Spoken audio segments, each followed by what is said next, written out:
So here's a little disclaimer. I'm going to be dancing around the details in this story because I really don't want to paint anybody as being the bad guy in all this. This is really just my perspective and what I got from this and how I felt in this situation. And I'm going to try to keep it as lighthearted and funny as I can. And I really hope this doesn't get me into any trouble. So thank you so much. This happened a while ago and I never thought I'd talk about it, but I'm talking about it. So I was out of state visiting my cousin, and the night before I left, I got a call from my sister. And she's super upset. She sounds super upset, and she said there's a dispute at the house going on. So I tell her, just calm down, I'm sure it'll all be better in the morning. Next day, I get back home and you could cut the tension in my house with a knife. But things weren't too abnormal. My mother was spending a lot of time outside in the van, but that's fine. So I tried to continue my day like normal, and for the most part it was normal, and then the next day, it was not normal. Especially late in the evening. That's when the trouble established residence in the house. My mom left to spend the night at this small empty house that we own, and after she left about an hour or two, I got dropped off at that same house to spend the night with her. Now, why did I get dropped off?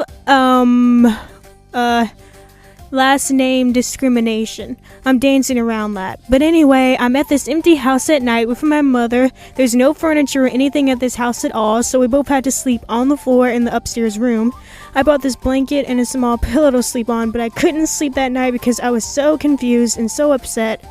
There was a little bit of dust in that house too, so I was sneezing a bit. And sleeping was just not happening for me that night, so I stayed up until extremely late, and I just passed out after watching 1980s music videos. You know, like you do.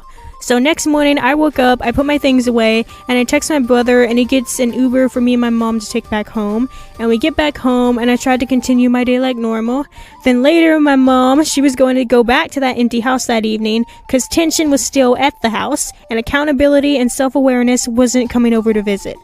I knew I might end up back at that house with my mother, at that dusty, empty house, so I decided to go back to my grandma's house for the night instead. Call me materialistic, but I did not want to repeat the previous night.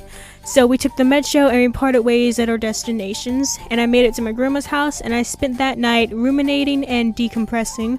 My mother also took an Uber back home that same night too. I guess the empty house wasn't ready to be lived in yet. Who could have seen that coming?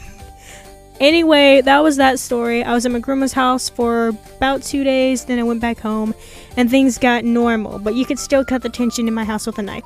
Hello, thank you so much for watching this video. There's a new one coming soon. I hope I don't have to take this down, but I can't help it, I draw what I see.